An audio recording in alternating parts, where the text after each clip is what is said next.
Hello guys, AR debate में आप लोगों का स्वागत है। ये डिबेट सिर्फ रिव्यू एंड एंटरटेनमेंट पर्पस है और ऐसी वीडियो देखने के लिए चैनल को सब्सक्राइब कर दो और बेल आइकन को दबा दो। तो चलिए शुरू करते हैं। बात कही है, इसमें एक बात बहुत स्पष्ट रूप से समझना चाहिए। हिंदू शब्द भारत की बेसिक आइडेंटिटी को दर्शाता है और हमारे किसी विपक्षी को कंफ्यूजन हो तो discovery of India Jawaharlal Nehru ने जहां पर हिंदू के बारे में वर्णन लिखा है, पेज नंबर 72 से 76 के बीच में जाके पढ़ लें। उन्होंने बहुत साफ साफ लिखा है कि हिंदू वर्ड 8th सेंचुरी के आसपास प्रयोग होना शुरू हुआ। यह भारत की लार्जर नेशनल आइडेंटिटी से जुड़ा हुआ है और यह उन भारत के नेटिव लोगों के ट्रेडिशन के लिए है। इसलिए हिंदू को किसी ऐसे रिलीजन या सांप्रदायिक शब्द के अर्थ में प्रयोग करना कि किसी के विरोध में है, यह सरासर गलत होगा। और इतना ही नहीं मेरे भाई, इसके बाद और भी पढ़ लीजिएगा। लेकिन मैं आपको बता रहा हूं, इमरान मसूद है कांग्रेस के member of parliament Sudhanshu Trivedi, वो कहते हैं जिस तरह से वो आरएसएस परिभाषित करते हैं उसके अंदर तो नफरत ही नफरत आती है।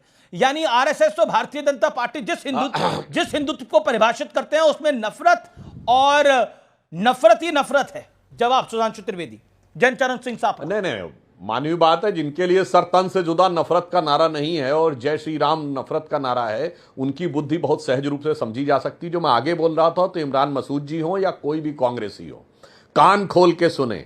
Glimpses of the world history में जवाहरलाल नेहरू लिखते हैं कि विवेकानंद का हिंदुइज्म हिंदू नेशनलिज्म का प्रतीक है और हमें हिंदू नेशनलिज्म से कोई समस्या नहीं है। ये इंडिया की बेसिक कोर नेशनल आइडेंटिटी से यूज होता है। अब आप समझिए सारी समस्या क्या आई। जब 40 के दशक में मुस्लिम पॉलिटिक्स हावी होने लगी, उसके बाद ये सारे के सारे नेताओं ने, कांग्रेस के नेताओं ने अपने कदम वापस खींच लिए और उनके लिए हिंदू शब्द सांप्रदायिक हो गया। मगर एक लाइन में और बोल दूं, अमित जी आपने जो बोला है, दुनिया में एक ही देश है जिस पे इस धरती पे पाए जाने वाले सारे धर्म पाए जाते हैं, वो है सिर्फ भारत।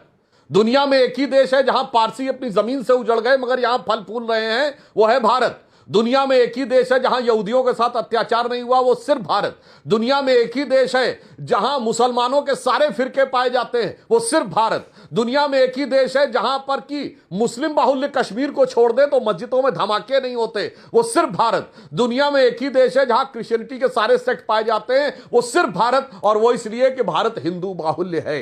इसलिए हिंदुइज्म ही, हिंदुत्व और हिंदू धर्म ही भारत में राष्ट्रीय एकता और सर्वपंथ संभाव की गारंटी है। एक भी हिंदू राजा ने कभी अपने राज्य में गैर हिंदू प्रजा के साथ धार्मिक आधार पर कोई भेदभाव नहीं किया।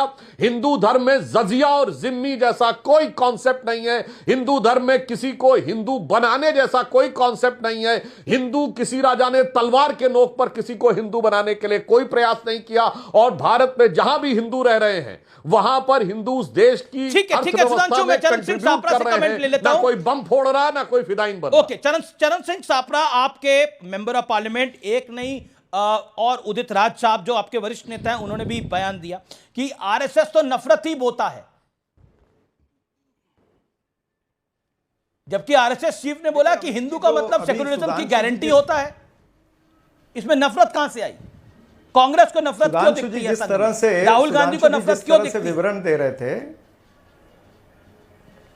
नहीं, जिस तरह से अभी सुधांशु जी विवरण दे रहे थे, मैं आपको याद दिलाना चाहूंगा कि भारत की खूबसूरती यही है, सर्वधर्म समभाव, अनेकता में एकता। ये हमारी खूबसूरती है। और ये किसने कहा? हमारे पूर्वजों ने कहा। ये महात्मा गांधी, पंडित जवाहरलाल नेहरू, सुभाष चंद्र बोस, तमाम सारे जितने भी हमारे पूर्वज थे, उन सब ने इसी धारणा से, चाहे बाबा साहब अंबेडकर हैं, हमारा संविधान की रचना भी इसी धारणा से हुई है। लेकिन प्रथम दृष्टया जो मोहन भागवत जी ने कहा है वो ठीक लगता है, लेकिन अगर हम उनके ही पिछले बयान देखेंगे या और जो आरएसएस के प्रमुख रहे हैं या आरएसएस के नेता, उनके अगर हम बयान देखते हैं तो वो इस तरह से नजर आता है कि भारतीय जनता पार्टी हो, आरएसएस हो या आरएसएस के अग्रिम संगठन हो, ये सभी लोगों की प्राथमिकता क्या होती है? जातिवाद, प्रांतवाद, भाषावाद, ये इनकी प्राथमिकता होती है। यानी इनके आरएसएस के, इनके अग्रिम संगठनों के और बीजेपी के डीएनए में जातिवाद नहीं है। ये तो कॉन्सेप्ट ही गलत है। संघ तो जाति में बांटने की बात ही नहीं करता। उन्होंने तो वो तो कहते हैं कि कोई जाति, हम जाति प्रथा को मानते ही नहीं है। उन पे आरोप ही है वो जाति को मानते नहीं। संघ के नेता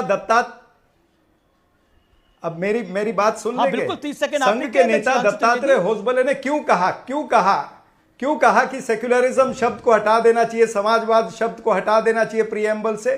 क्यों उसके बाद में एक एक करके किसी ने नासूर कहा, किसी ने शिवराज चौहान जी ने कहा कि हमारी संस्कृति का मेल नहीं खाता है, ये अर्जुन राम मेघवाल ने इसका विरोध किया, जितेंद्र सिंह जी ने विरोध किया, तो इंदिरा कांग्रेस की देन थी। सारे सेक्युलरिज्म शब्द अंबेडकर जी ने तो नहीं जोड़ा था, बाबा साहब ने तो नहीं जोड़ा था सेक्युलरिज्म शब्द भारत के संविधान के साथ। ये सेक्युलरिज्म किसको जोड़ना पड़ा? ये कांग्रेस ने जोड़ा इस देश के अंदर, और तब जब इमरजेंसी थी, जब सारा विपक्ष जेल में था। सेक्युलरिज्म शब्द जोड़ करके क्या गलती की है? सेक्युलरिज्म तो हमारी मूल भावना ना, हमारे संविधान की मूल भावना।